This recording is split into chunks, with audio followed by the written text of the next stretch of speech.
네, 마감 즉시 출발 코인 2부 본격적으로 시작해 보도록 하겠습니다. 한치호 이슈픽. 자, 오늘 MBN 투자경제연구소 수석연구원님이신 한치호 수석연구원님 나와 계십니다. 안녕하세요. 네, 안녕하세요. 네, 오늘 또 다양한 이슈들 좀 점검해 주실 텐데 오늘은 또 어떤 주제를 가지고 오셨을까요? 오늘 참 저희가 애도 기간이라서 내일까지 애도 기간이라서 좀 검정 넥타이 메고 왔고 제가 어제 학교에 가서 학생들하고 좀 그렇죠. 일도 좀 했고 네네. 저 많은 분들이 저한테 모니터해 주신 분들이 너무 기운이 없어 보인다.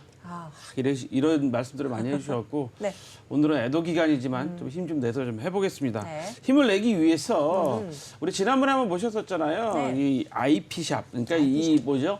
지적재산권을 거래한다. 네. 이거에 대해서 우리가 이 지적재산권을 거래하는데 블록체인 기반도 같이 엮어서 거래가 가능하다. 네. 뭐 이런 것에 대해서 저희가 지난번에 살펴봤습니다. 네.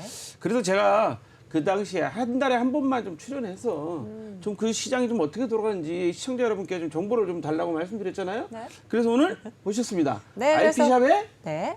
소개해 주셔야죠. 네, 그래서 모셨습니다. IP샵의 안영필 이사님 함께합니다. 안녕하세요. 안녕하십니까. 네, 안녕하세요. 네, 시청자분들이 많이 기다리셨을 것 같습니다. 아, 두 고맙습니다. 번째 출연해 오늘 주셨는데. 지각했어, 오늘 지각. 맞아요.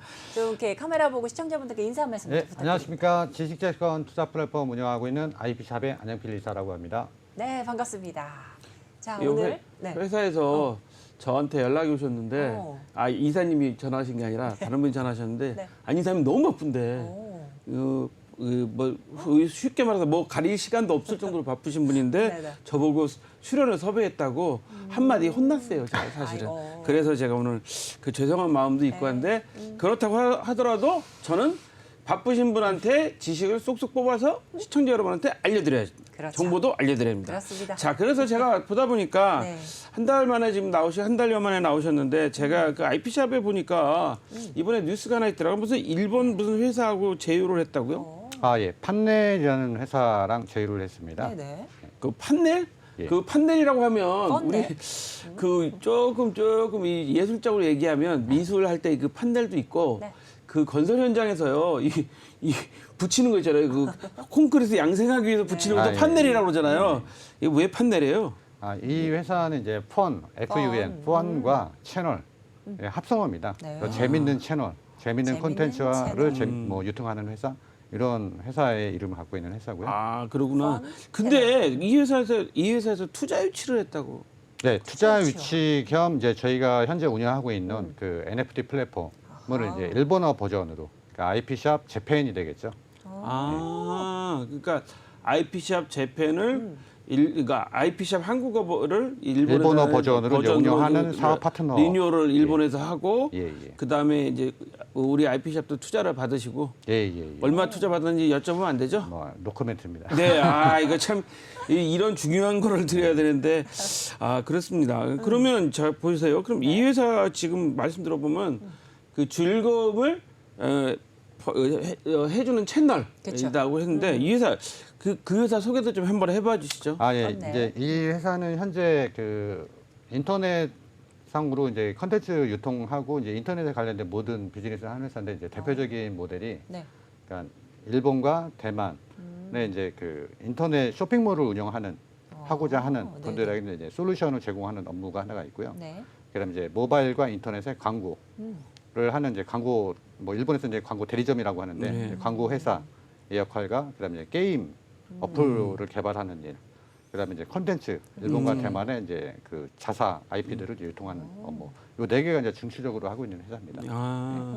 그러니까 광고, 이커머스 솔루션, 모바일 게임, 디지털 콘텐츠 유통 뭐 이런 회사인데 대만하고 한다는 거죠. 예. 뭐 지금 여기 자료를 보니까 700만 원 회원된다고. 네, 그러니까 일본에서는 이 유사한 컨텐츠로 이제 제일 큰 사이트 회원이 이제 700만 명인데 예. 그쪽 회원들 상대로 이제 그 전 보는 컨텐츠를 전 보는 거요? 그런데요?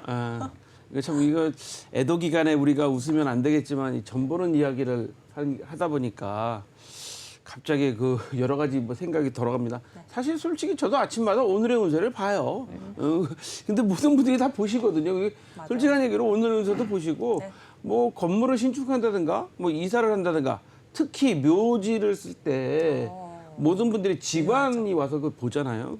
그 생소하셨거나 그렇지는 않습니다. 저는 당연한 거라고 생각하는데 잠깐 이 회사가 상당히 커요. 매출이 한 300억 한다고요? 예, 원래는 이제 모바일 상에서 이제 광고하는 그 광고 에이전트 광고 그 회사로 이제 출발을 해서. 출발을 했다가 게임 어플리케이션 쪽에 이제 많은 투자를 했었던 회사였습니다. 그래서 이제 말레이시아 쪽에 이제 유저 한 2천만 명 정도의 이제 포탈을 운영했던 게임 포탈을 운영했던 회사였었는데 이제 점점 이제 광고 쪽에 시장이 줄다 보니까 이제 사업 다각화를 하기 위해서 그러니까 7개국에서 원래 그 비즈니스 하던 거를 국가를 이제 3개국으로 줄이고 그래서 이제 좀 쳐낼 건 쳐내고 이제 알차게 가자라고 해서 지금 운영하고 있는 회사입니다. 아하, 그러니까 이제 일본에서도 아마존 광고 같은 걸 대행하던 회사인데 이제 그런 광고 시장 대행이 줄어들게 되니까 이제 신규 사업으로 이제 하다가 우리 그 회사를 이제 IP샵을 이제 파트너로 이제 찾은 거네요. 근데 누가 찾으셨어요? 제가 들어보니까 그 관계자분이 저한테 그러신데 이사님이 일본말을 엄청 잘하신대요. 원어민 수준으로 하신다는데 일본에서 공부하셨어요? 네, 대학을 일본에서 나왔습니다. 아, 부럽습니다. 저 무척 부럽습니다. 왜냐하면 이 외국어를 잘하는 게 경쟁력이잖아요. 상당히 그래서 상당히 부럽기도 한데 자 그러면 저는 이제 궁금한 게 이 회사를 홍보해드리기 위한 게 아니라 이런 NFT 시장이나 이런 IP샵 그러니까 IP샵 같이 지적세권을 거래하는 게 네. 점점 세계적으로 확산되고 있다는 걸 좀 말씀드리고 싶어서 그래요. 우리 월요일 날도 우리 그 편집장님 나오셔갖고 새로운 그 NFT 그 말씀해 주셨고 맞아요. 뭐 이런 것들을 듣다 보니까 점점점 이게 이제는 좀 활성화되는 것 같고 제가 여러분들한테 공약도 했지 않습니까? 네. 저도 NFT 하나 올려봐서 수익이 얼마나 나는지 4주 후에 알려드리겠다고. 네네네. 그래서 오늘 제가 끝나고 나면 이사님한테 좀 여쭤봐야 될 것 같은데요. 자 이렇게 맺으면 어떤 사업적 효과가 있어요? 뭐 두 회사가 다 서로 좋다고 생각하니까 뭐 인연을 맺지 않았겠어요? 예. 그러니까 기본적으로 이제 제가 한 20년 전에 일본에서 이제 처음으로 그 K-팝 전문 사이트를 운영한 적이 있었어요. 아, 네, 그래서 이제 하다 보니까 이제 암만 인터넷으로 연결된 비즈니스, 뭐 국경이 없는 비즈니스 모델이라 할지라도 현재 어떤 로컬에서 움직이는 그런 부분이 좀 많이 필요했었어요. 그래서 상대방 회사와 영업을 하거나 아니면 그 컨텐츠를 생산해내는 뭐 아티스트라든가 작가분들이라든가 커뮤니케이션을 해야 되는데 제가 한국에 있으면서 일본 분들과 하기에는 아무래도 좀 한계성이 있잖아요. 뭐 요새 아마 뭐 비대면 때문에 줌으로 그렇죠. 뭐 대화를 많이 한다 그래도 그러니까 아이 컨택에 대한 커뮤니케이션은 뭐 즉각적인 커뮤니케이션이 제일 효과가 좋으니까 그렇죠. 그러다 보니까 이제 현지에서 그렇게 좀 꾸준히 저희의 손과 발이 돼서 그런 커뮤니케이션을 잘 해줄 수 있는 회사 이거에 대한 중요성을 20년부터 느꼈었는데 이 회사가 이제 저희랑 20년 전에 같이 사업을 했던 파트너였었습니다. 그래서 이제 이쪽 회사 대표와 저번에도 제가 말씀드렸던 그 스키야키라는 그 일본 그 연예인들 그 IP로 이제 상장한 회사 그쪽 대표하고 이제 저하고 이제 3명이서 같이 창업했던 멤버였었습니다. 그래서 이제 그 인연으로 해서 이제 이번에도 다시 한번 뭐 한일 간의 비즈니스 한번 해보자라는 인연으로 해서 스타트가 됐습니다. 아 이래서 이게 우리가 비하인드 스토리. 네트워크가 중요하다는 거는 이번에 다시 한번 느끼게 되는 거예요. 이게 뒷얘기를 듣다 보니까 그럼 우리 이사님께서 그 공부하실 때 그리고 20년 전에 일본에서 비즈니스를 같이 잠깐 했을 때 그때 만났던 그분들하고 인연을 끊지 않고 지금까지 쭉 이어오다가 이렇게 계속 사업적으로 또 연결이 됐다 이런 말씀이시잖아요. 네, 맞습니다. 그럼 이사님한테 잘 보여야 되겠다. 왜냐하면 이사님 저기 IP샵에 지분도 있을 거 아니야. 아, 없습니다. 아, 이 뒷얘기를 왜 이런 얘기를 드리냐면요. 시청자 여러분한테도 이런 말씀을 드리는 이유는 우리가 이런 그 비즈니스 뒷얘기를 알게 되면 우리가 또 투자할 때도 우리가 또 비즈니스 할 때도 아 이런 또 효과도 있었고 이런 경험이 상당히 중요하구나라는 생각 때문에 말씀을 드리는 겁니다. 이게 자칫 잘못 들으면 신비한 자켓처럼 들릴 수도 있지만 사실은 이게 다 비즈니스에 대한 정보입니다. 왜 사람이 중요한지 그런 것들을 말씀드리는 건데 그렇죠. 자, 저는 스키야키라고 해서 사실은 좀 먹는 건 줄 알았어요. 죄송합니다. 그래서 저도 다음 주에 일본 갈 계획이 있는데, 자, 그렇다 보니까 이 회사가 이제 앞으로 이제 한국하고 이제 같이 이제 비즈니스를, 우리 IP샵하고 비즈니스를 한단 말이에요. 그럼 주로 어떤 비즈니스가 좀 많이 일어날 것 같으세요? 일단 저희가 주로 이제 포커싱을 맞추고 있는 건 이제 NFT 컨텐츠 쪽인데요. NFT. 네. 그러니까 제가 이제 최근에 NFT 컨텐츠를 많이 지금 분석을 해본 결과 그러니까 나라별로 이제 특색이 좀 있는 것 같더라고요. 그 일본 쪽은 아무래도 이제 제일 강점이 있는 게 이제 애니메이션, 캐릭터, 그렇지. 이런 쪽에 그쪽에 그치, 이제 그치, IP의 그치, 그치. 경쟁력이 좀 보이더라고요. 실질적으로 일본 NFT 사이트를 봐도 거기에 이제 관련된 콘텐츠들이 많이 판매가 되고 있고요. 그래서 그런 작가를 저희가 이제 섭외하기는 힘들고, 그다음에 이제 저희 쪽에 강점이 갖고 있는 건 이제 K-팝. K-팝. 예, 그러니까 K-팝을 또 일본 쪽에 뭐 할 수 있는 그런 서로의 강점을 갖고 있을 수 있는 거를 뭐 로컬에서 영업을 해서 IP샵이라는 공동의 플랫폼에 양국 간에 이제 서비스를 하자라는 기본적인 뼈대를 갖고 움직이고 있습니다. 이야, 이거 상당히 나 야. 되게 공감이 가는 게 네네네. 애니메이션, 뭐 캐릭터 이러니까 상당히 공감이 가요. 일본 가보면 자기네 무슨 뭐 도깨비 그 캐릭터 가지고 뭐 사이다 한 병에 5,000원 받고 생수 한 병에 3,000원 받고 막 이러더라고요. 특화된 나라죠. 애니메이션 특화된 완전 나라. 그 사기꾼들이지. 근데 그 애니메이션 캐릭터 뭐 다 이해가 되고, 그다음에 우리는 K-팝이 K-팝. 강하니까 K-팝하고 서로 강점을 서로 공유하면서 강하게 할 수 있는 거. 그러니까 우리나라가 일본 가서 성공한 포털 사업이 라인이잖아요. 네, 네. 라인이 성공해갖고 완전 일본 시장 거의 네, 예. 장악하시다시피 했듯이 와 이거 성공 가능성이 상당히 높은 것 같아요. 그러면 우리가 K-팝 뛰는데 제가 이 기사를 여러 가지 찾다 보니까 저도 이제 방송을 하려다 보니까 기사를 찾다 보니까 광주 아트페어에 뭐 3만 명이 왔다. 맞아요.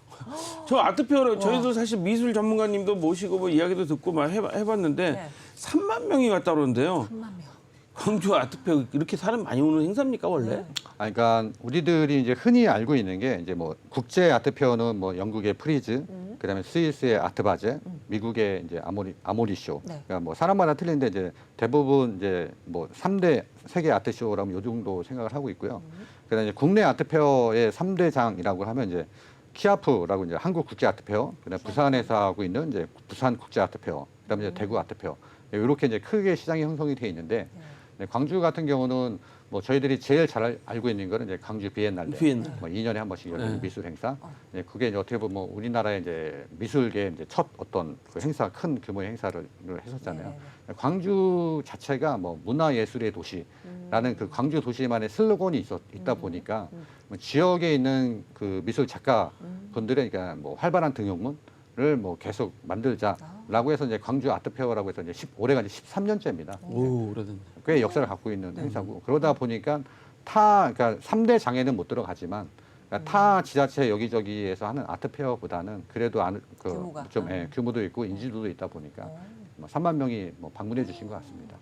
와 여기 보니까 3만 2천 명이 방문해서 판매를 22억 3천만 원어치를 했고 이야. 4,450점의 그 미술 작품이 출품됐고 네. 695명의 작가님들이 참여를 했다고 그래요. 야 이거 저 지금 제가 왜 이렇게 많네요. 미술품에 대해서 사실은 그 관심이 있고 놀라느냐면 제가 그 대구 디자인 센터하고 이제 일을 몇 년 전에 쭉 해보니까 거기 대구 지역 대학생들의 그 취업 창직 이런 행사에 보면 그 친구들이 그런 걸 많이 고민하더라고요.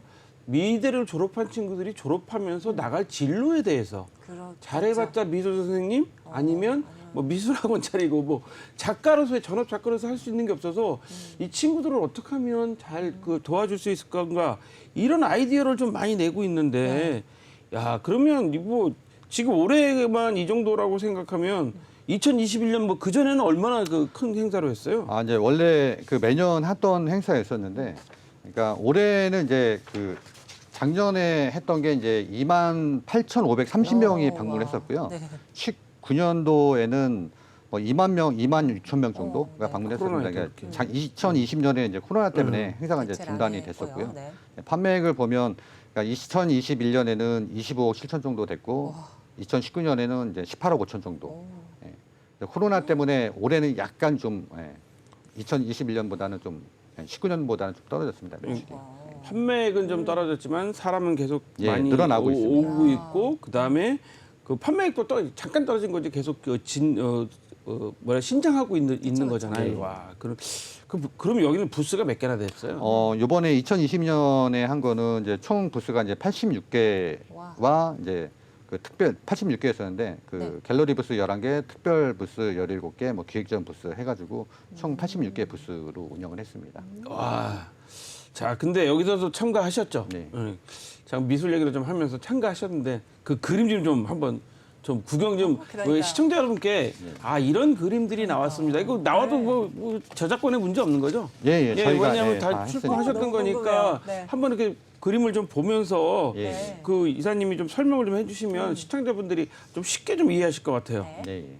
와. 그 이제 첫 번째 그림은 이제 박구한 작가님의 그림인데요.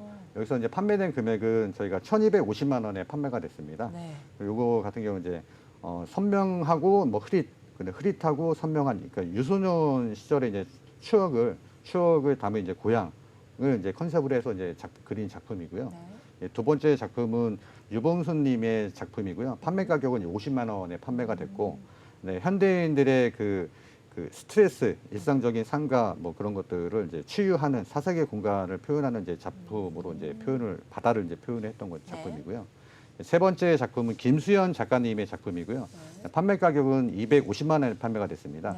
네, 이 작품 같은 경우는 이제 이 작가분의 상상 속에 나와 있는 용을 이제 상형 문자를 토대로 현대 미술하고 이제 접목을 시켜서 자기만의 표현 기법으로 만든 그 그린 작품입니다. 네, 이렇게 해서 세 작품을 대표작으로 한번 소개를 시켜드려봤습니다. 아, 자 그러면 왜 이 세 개의 작품을 고르셨어요?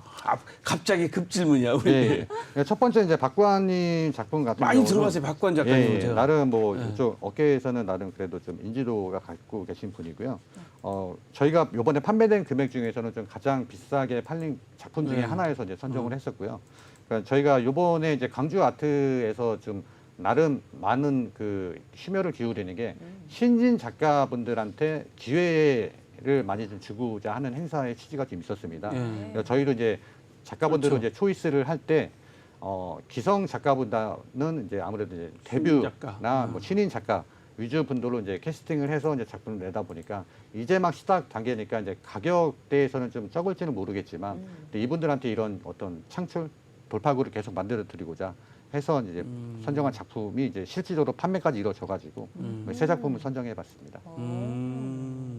와, 이거 뭐 대단하네요. 제가 지금 보다 보니까 그러면 저 사실 50만 원 저 그림도 저는 마음에 들어요. 네. 솔직히 말씀드려서 진짜요. 왜냐면 맞아요. 50만 원 이상의 가치가 있을 것 같다는 생각이 지금 들어가는 정도인데 네. 그러면 저 그림은 이제 실물로 팔린 거죠? 네, 실물입니다. 그럼 NFT로 팔린 것도 있습니까? NFT는 좀 어떻습니까? 이번에는 이제 저희는 NFT 작품은 출품을 안 해가지고요. 예. NFT 작품은 판매를 못했습니다. 예. 근데 NFT 그 작품들이 뭐 여러 가지 또 있다는데 이것 좀 한번 소개해 봐 주시죠. 어떤 그러니까 NFT가 뭐 이런 아트페어가 자주 열리잖아요. 예. 그러니까 이런 이거 하는 근데 여기에서는 이번에는 NFT는 없었나요? 이번 아트페어에서는? 행사 자체가 이제 NFT 존은 있긴 있었는데 네. 그러니까 저희가 그 지금의 이제 NFT 미술 NFT의 붐처럼 그냥 활발한 거대까지는 아직 이루어지지는 않았습니다. 이번 행사에서. 아, 그렇군요. 근데 이런 아트페어를 자꾸 많이 해야죠. 해야 하는 이유가 뭡니까? 제가 반대로 이제 질문 하나 드리면 또 쇼핑 역전이네. 많이 하십니까? 네. 좋아하죠. 옷 사러 갈 때 주로 어디에서 쇼핑 많이 하세요? 인터넷 쇼핑몰도 많이 하고 뭐 백화점은 좀 많이 안 가는 것 잘 대답하세요. 네. 인터넷 쇼핑몰 많이 하는 겁니다. 일명 인쇼라고 하죠. 이죠. 어디서 주로 쇼핑하십니까? 저는 거의 안 사고요. 얻어 입어요. 이것도 지금 얻어 입은 겁니다. 네. 보통 이제 그 이런 아트페어가 뭐 역사적으로 뭐 되게 긴 역사인데 그건 나중에 하더라도 네. 아트페어를 자주 하는 게 이제 갤러리와 딜러와 작가분들 이 한 장소에서 모이는 공간입니다. 그런 취지고 메인 컨셉은 작품을 팔자. 그러니까 매출에 포커싱이 맞춰져 있는 미술 행사인 겁니다. 그러니까 실질적으로 그림을 많이 팔기 위한. 근데 저희가 일부러 갤러리를 찾아가기에는 왠지 벽이 있지 않을까요? 그럴 것 일상생활에서 내가 일부러 나 그림 한번 살 맞아요. 거야. 그쵸, 일부러 그쵸. 나가야 그림 한번 되고. 보러 갈 거야. 맞아요. 그렇죠, 그렇죠. 갤러리를 가거나 화랑을 가거나 미술관을 가거나 시간 내고 또 일부러 예, 나가야 되고. 힘들지 않습니까? 그리고 네. 그나마 내가 좋아하는 작가 작품이 있으면 찾아서라도 그럼 가는데 가죠. 시간을 내서라도 가는데 그런 경우도 저희 일상생활에는 되게 없잖아요. 그러니까 백화점, 미술 백화점, 미술 편집샵 같은 개념으로 보시면 됩니다. 그 장소에 가면 다양한 갤러리의 작품과 다양한 작가의 작품을 다 한꺼번에. 볼 수가 있으니까. 그러니까 내가 관심이 없는 작가를 새로 발견할 수도 있고 뭐 몰랐던. 지금 트렌드가 어떤 트렌드다라는 맞네요. 것도 공부가 될 수 있고 그러니까 그런 편집샵. 미술 제품의 편집샵 이다라고 생각하시면 빨리 맞네요. 아마 이해가 될 것 같습니다. 저희가 이뭐 패션 사러 갈 때도 예, 예. 편집샵을 가야지 지금의 트렌드를 제대로 알거든요. 그쵸, 예. 그런 의미로 좀 되게 의미가 있네요. 아, 이거 저는 이 쇼핑을 많이 안 하는 사람이어서 지금 말씀 들으면서 소외감을 갑자기 느끼게 되는데, 뭐, 어쨌거나 미술 엑스포, 미술 뭐 세일? 아니, 세일이라기보다는 무슨 페스타? 뭐 뭐 그런 이런 느낌. 개념이라고 이제 이해하시면 쉽겠죠? 예, 예. 그러니까 예전에는 이제 아트페어가 방금 말씀드린 그런 취지의 미술품을 판매 목적의 이제 행사가 색깔이 좀 강했었습니다. 아. 근데 최근에는 거기 플러스 알파로 네. 엔터테인먼트적인 요소가 많이 들어왔습니다. 네. 그래서 실질적인 행사까지 미술 전시 아트페어에서 즐길 수 있는. 아. 그래서 실질적으로 내방을 하는 분들의 80% 이상이 실제 구매는 이루어지지가 않고 그냥 구경만 하고 가신답니다. 아, 그러니까 실제 판매는 20%뿐이 안 되고 나머지 80%는 그런 행사 자체를 즐기러 오시는 목적이 많기 때문에 최근의 트렌드는 그런 이제 문화 행사까지 같이 곁들이는. 말 그대로 아트 페어. 예, 예. 네. 어. 자, 그러면 그 아트페어 이야기까지 들었어요. 네. 그러면 이제 여기서 아트페어에서 그림에서 한 발자국 더 나가면 NFT 얘기를 좀 해야 되잖아요. 아, 예, 맞아요. 예. NFT가 지금 비싼 거 저기 사실은 솔직히 말씀드려서 월요일 날 그 블록체인 투데이 그 편집점 나오셔가지고 맞아요. 예, 예. 그 NFT 몇 가에 소개를 해주셨거든요. 예, 예. 오늘 NFT 좀 이색적인 것 좀 소개 좀 해줘 보세요. 아, 제가 제일 관심이 간 거는요, 좀 아나운서 분입니다. 그래요? 네. 그러니까 일본에 이제 후지 TV라는 방송국이 있는데 아, 거기에 이제 아나운서 네. NFT를 만들었습니다. 아나운서. 아나운서 NFT 우리도 아나운서 만들어 분의 우리도. 목소리. 아 목소리. 목소리. 아. 예, 예. 오. 그래서 이제 예를 들어서 뭐 우리나라 뭐 그 각 지방에 사투리가 있지 않습니까? 그렇죠, 그렇죠, 그렇죠. 그 지방 출신의 아나운서가 있으면 그 지방의 목소리, 사투리 목소리를 한다거나 뭐 그런 식으로 해서 아침에 활기찬 아침을 맞이하라는 뜻으로 좀 이렇게 힘을 북돋아주는. 그러니까 저희 같으면 예를 들어서 뭐 일어나세요, 떡상입니다, 빨리 노하세요. 뭐 예를 들어서 뭐 이런 뭐 목소리를 해가지고 NFT로 팔고. 안 그럼 이제 일어날 수가 없겠는데. 거기에는 NFT에는 다양한 옵션을 넣을 수가 있지 않습니까? 네네. 거기에 이제 내가 그 NFT를 사면 이런 멘트로 해주세요. 그러면 이제 거기에 리퀘스트를 받아서 그 멘트로 또 NFT를 만들어 드리고 다양한 옵션의 아나운서 NFT가 있더라고요. 저는 이제 개인적으로 재밌게 본 건 그런 NFT가 있었고, 예. 진짜 독특한데요. 저 멘트도 진짜 독특할 수 좋다. 아나운서 있겠고. 방송국 뭐 성우 목소리. 일본은 성우도 연예인 엄청나게 하더라고요. 이 성우들이 와서 한국에 와서 저는 그 자기 그 콘서트 하는 것도 봤어요. 콘서트. 예, 왜냐면 예를 들자면 뭐 슬램덩크의 강백호 목소리 가진 그 성우가 와가지고 맞아요. 한국에 와서 콘서트를 하더라고요. 예, 예. 제가 그걸 본 기억이 있어요. 그래서 일본은 상당히 그런 게 강한데 그러니까. 확실히 그런 목소리 갖고 하는 것도 재미있겠네요. 네. 그럼 또 다른 건 없을까요? 또 하나는 이제 그 경주말에 경주말. 관련된 NFT인데요. 이제 경주말 NFT입니다. 실질적으로 이제 경주장에 있는 그 사육하는 이제 경주마인데 얘네들이 이제 미쳐서 날쳐서 도망갔습니다. 네. 시내에 막 도망간 말을 잡아다 주세요. 라는 이제 세계관을 갖고 있는 NFT인데 그래서 그 NFT 각각의 말에 대한 PFP NFT를 판매를 합니다. 네네. 그 판매가 돼서 어느 정도 금액이 모아지면 실질적으로 모아진 금액 갖고 경주말을 삽니다. 경주말을 사서 그 경주에 출전을 시켜서 거기서 우승하면 상금이 나오잖아요. 그죠. 그거 이제 홀더들하고 나눠 수익 쉐어를 하는 이런 프로젝트를 진행하는 프로젝트도 재밌게 하나 봤었습니다. 진짜 재밌네요. 와 진짜 저 재밌다. 저 경주 말을 우리 미친 말이 지금 마구간에 도망갔어요. 도망갔어요. 여러분들 다 좀 잡아주세요. 사주세요. 그래갖고 저걸 NFT로 자기가 이제 말을 그 캐릭터를 사서 PFP를 사서 그 모은 돈 가지고 실제로 경주 말을 구매해서 경주를 뛰어서 얘가 상금을 받으면 이걸 쉐어한다. 예, 예. 이거 투자 자산으로 괜찮은 것 같은데. 그러니까요. 예, 우리 재밌네요. 그 마주라는 개념이 있거든요. 우리 그 맞아요. 과천 경마장 가보시면 마주님들은 따로 방도 있고 막 이러더라고요. 예, 예. 그래서 그런 개념으로 한다. 야, 이것도 재밌네. 네. 이런 거 우리 한번 같이 한번 해볼까요? 이거 괜찮은 사업일 것 같아요. 저희가 한번 기억해 보겠습니다. 뭐 다른 것도 없을까요? 그 다이아몬드 NFT가 있었는데요. 다이아몬드. 그러니까 초창기에 이제 뭐 저번에 이제 그 설명을 해줄 거라고 생각이 드는데 뭐 방귀 낀 NFT라든가 예, 방귀 낀 거. 나왔었잖아요. 예. 맞아요. 네, 그거를 이제 안으로 들여다보면 그 친구가 이런 것도 팔려? 맞아. 라는 뉘앙스를 이제 만든 NFT였었잖아요. 뭐 비난하고 뭐 이렇게 예, 약간 예, 비웃는다 뭐 그런 조롱하듯이, 개념이다. 맞아요. 그런 개념의 이제 NFT NFT입니다. 이번 거는 이제 다이아몬드 이번 NFT는. 거도요? 뭐 다이아몬드 NFT가 이제 시중에 이제 몇 개가 나온 게 있는데 네. 이번 제가 이제 소개시켜드린 NFT는 이제 뉴욕에서 활동하고 있는 디자이너인데 뭐 네. 세바스티안 에라주리즈라는 이제 디자이너예요. 근데 이 친구가 이제 원래 다이아몬드는 광산에서 채굴을 해서 만드는 그 그쵸. 다이아몬드잖아요. 맞아요. 그죠, 그래서 이제 더 그죠. 희소성이 있어서 값어치도 더 올라가고. 그렇죠, 그렇죠. 근데 최근에 다이아몬드는 광산에서 채굴의 개념보다는 어떤 실험실에서 인위적인 게 많이 맞네. 들어가는 다이아몬드가 아. 나옴에도 불구하고 자연에서 채굴한 다이아몬드와 가격이 똑같다. 왜 실험실에서 나온 거랑 그거랑 똑같이 받냐. 거기에 대한 이제 비평, 불만의 표현으로 네. 디지털 다이아몬드를 이 작가분이 만들었습니다. 아. 그래서 가격은 일반 다이아몬드 가격이랑 똑같이. 똑같이.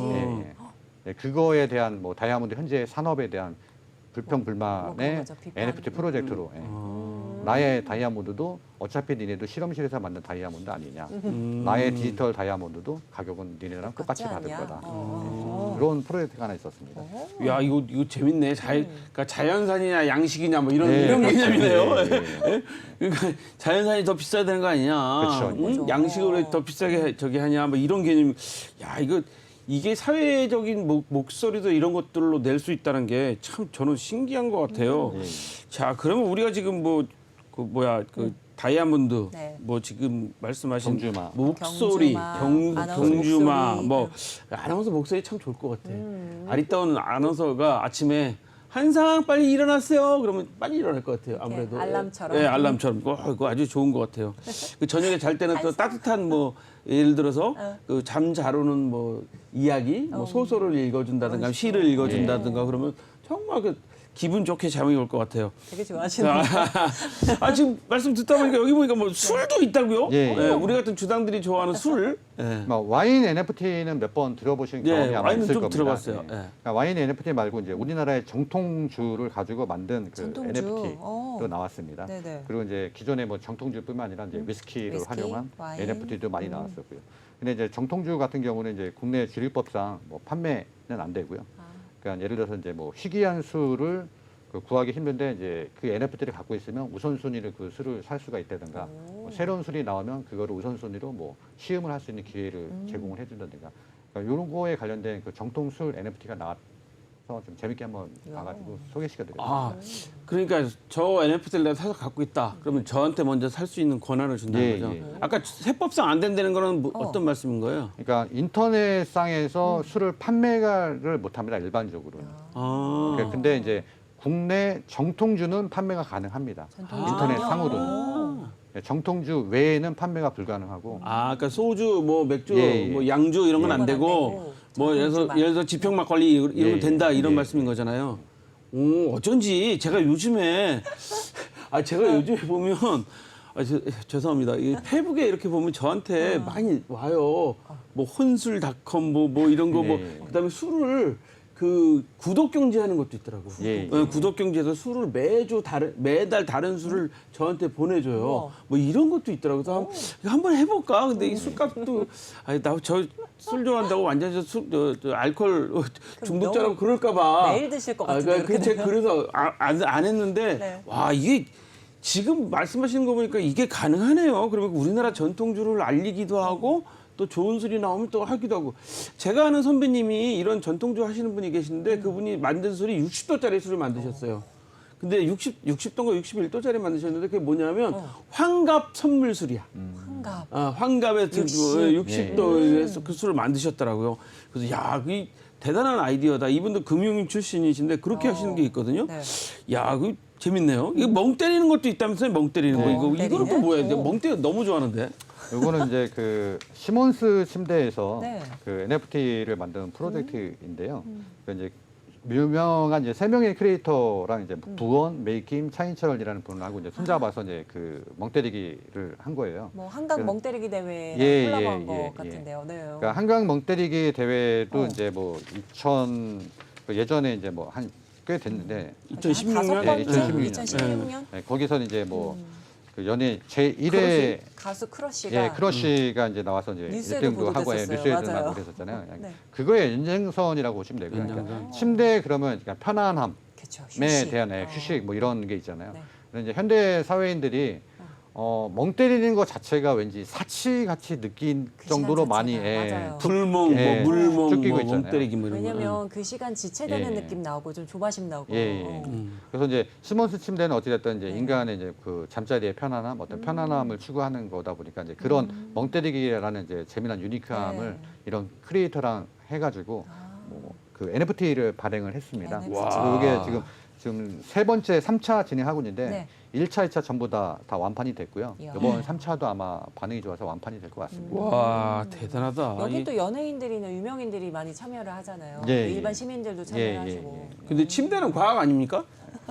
응? 우리 어렸을 때 침대는 NFT도 과학입니다. 과학으로 그렇네요. 배워가지고. NFT도 과학이라고 하십니다. 이게 저 지금 말씀 듣다 보니까 네. 시청자 여러분한테 공약한 게 좀 점점 가슴이 좀 쫄아들고 있습니다. 이거 진짜 가능할까? 지금 한번 근데 저 한번 해볼게요. 네. 도전해 보겠습니다. 저 같은 사람도 도전해서 NFT를 판매했다 그러면 시청자 여러분께서도 하실 수 있는 도전해 보실 수 있는 거기 네. 때문에 좀 도전해 보시라고 한번 공약으로 좀 해볼 것 같고요. 자 그럼 NFT 얘기는 여기까지만 하고 음원 주로 이제 우리 안 이사님 주로 음원 전문가시잖아요. 예, 예. 음원은 좀 상황이 좀 어때요? 이제 저번에 제가 나와서 말씀드린 거는 이제 전반적인 음악에 예. 대한 이제 시장을 좀 말씀을 드린다고 하면 네네. 그 이후로 이제 저희 회사에서 지금 얘기 추진하고 있는 거는 중국 쪽에 이제 텐센트라는 회사가 네, 텐센트 있습니다. 들어봤어요. 그쪽을 통해서 저희가 58개의 그 중화권 예. 매체 지금 유통 계약이 지금 뭐 도장 찍기 직전 진행하고 계시구나. 네, 있고 그다음에 이제 또 하나는 그 메타버스 상에서 NFT 음원을 많이 필요로 하시더라고요. 네. 그래서 이제 두 군데 메타버스 플랫폼 업체에서 이제 그 메타버스에 쓸 그 배경음악 배경음악. 에 대한 이제 콜이 와서 이제 그거 지금 저희 제작 준비하고 있고요. 네. 그다음에 뭐 음악 쪽은 그 그렇게 좀 정도인가요? 진행하고 있습니다. 아, 우리 아들이 작곡가인데 우리 맞아요. 이사님한테 좀 소개를 좀 시켜드려야 될 것 같아요. 우리 아들이 이제 배경음악도 작곡하고 아이돌 노래도 작곡하고 그렇습니다. 이거 참 자식 사랑에 대한 건 좀 영원한 것 같아요. 자 그러면 음원 좀 소개해 주실 만한 거 시청자 여러분들한테 오랜만에 음원 좀 소개시켜 줄 만한 거 있으시면. 저희가 이제 뭐 최근에 만든 음악 중에 뭐 네. 두 곡을 갖고 나왔는데요. 이제 첫 번째 곡은 뭐 네. 김남종 씨가 이제 부른 노래예요. 근데 이 친구는 이제 뭐 인디 쪽에서 많이 활동을 하는 친구인데 I'm in Love라고 해서 이제 인디 감성을 이제 많이 전달을 한 노래고요. 상대방에게 이제 자신의 감정을 꾸밈없이 솔직하게 고백하고 싶다라는 스토리를 갖고 이제 작사 작곡을 했던 노래가 하나가 있고요. 또 하나는 이제 박민지 씨가 부른 이제 반지라는 노래가 있습니다. 예, 요거 같은 경우 이제 제가 이제 저번에 출연했을 때도 뭐 많은 곡을 만들면 좀 퀄리티가 좀 떨어지지 않느냐. 그래서 제가 이제 아닙니다라고 이제 자신 있게 말씀드렸듯이 이번 곡 같은 경우는 이제 임영웅 씨의 히어로와 무지개를 작사 작곡했던 이제 김시원 씨와 그다음 이제 펜타곤이라고 아이돌 네네. 거기에 이제 키노라는 친구가 이제 같이 콜라보로 작사 작곡을 했고 박민지 씨가 부른 노래입니다. 그래서 이제 가을에 맞는 이제 정서에 맞게끔 이제 발라드 두 곡을 추천 한번 해보도록. 한번 노래 들어볼 수 있을까요? 네. 준비 되셨으면 좀 저 들려주시면 좋을 것 같은데 준비가 안 된 것 같습니다. 준비 되시면 좀. 나오고 있다고 합니다. 이제 시청자분들께서는 좀 듣고 계실 것 같은데 서정적인 발라드 곡이라고 하죠. 예. 그래서 김남종 씨 곡 같은 경우는 저희가 지금 OST 쪽으로 이제 집어넣고 싶어서 되게 이제 꽁꽁 아끼고 있는 그 에이스 곡 중에 한 곡입니다. 그러니까 지금 딱 가을에 들으면 아마 잘 어울리는 곡이 되지 않을까. 건강하게 그러면 고백하는 느낌의 예, 예. 지금 노래가 지금 나가고 있네요. 그럼 제가 저 노래를 살 수가 있나요? 예, 지금 판매하고 있습니다. 저희 사이트에 보시면. 박민지 씨 것도 저희가 지금 IP 판매하고 있고요.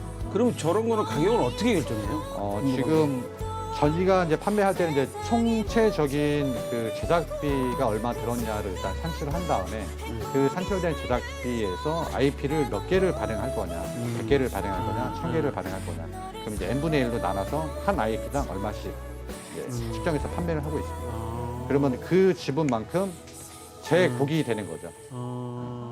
그럼 이제 그 곡이 뭐 멜론, 지니, 벅스 이런 데 서비스 돼서 매출이 발생이 되면 그 수익을 제가 또 갖는 거고요. 그렇군요.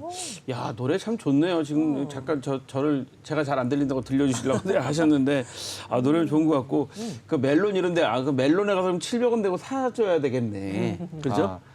들어야겠죠. 그죠. 멜론 들어야 올라가고. 제가 멜론에도 700원 다운받아요, 요즘에. 아. 제가 이 취미생활에 일주일에 한 곡씩 다운받기 700원 예. 그거거든요. 이거 좋은 것 같습니다. 자, 이렇게 그 음악들이 상당한 그 영향력을 발휘하고 있는데, 네. 그럼 지금 말씀하신 것처럼, 김남종 씨가 예. I am in love를 이제 노래가 있단 말이죠. 예. 그럼 이 노래를 NFT로 예를 들어서 1000개를 발행했다. 예. 그럼 1000개의 하나의 가격이 10만 원이다. 예. 그러면 이 김남중 씨 I am in love가 OST를 떴다. 아니면 지금 말씀하신 것처럼 멜론에서 이렇게 수익을 냈다. 그러면 그 수익을 이 1000명이 나눠가는 거예요. 그렇죠. 예.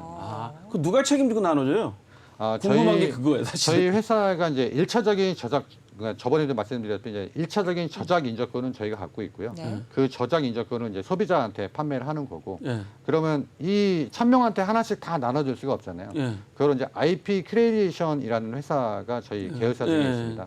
신탁 회사인데 이쪽에서 그 저작 인저권은 신탁 관리를 합니다. 신탁 관리. 그래서 IP샵이 망하더라도 신탁 회사는 그 계속 권한을 그걸 계속 해준다. 갖고 있으니까 지속적인 정산을 해드리는 거죠. 이야, 여러분 오늘 여러분들 또 투자에 대한 걸 또 이야기 사실 들으셨는데 저는 재밌어요. 왜냐하면 음악을 좀 사야 될 것 같다는 생각도 들어가고 여기에 투자하는 게 상당히 중요하다는 생각이 좀 들었습니다. 오늘 음악도 좀 들려드리고 그 미술품도 좀 보여드리고 했습니다. 네. 말도 좀 잡으러 가야 될 것 같아요. 맞아요. 자, 오늘 이야기는 여기까지입니다. 네, 그렇습니다. 자, 오늘 앞서 다양한 아트페어 이슈에 이어서 또 NFT 시장과 관련된 흥미로운 이야기 해주신 IP샵의 안영필 이사님 도움 말씀 감사드립니다. 네, 고맙습니다.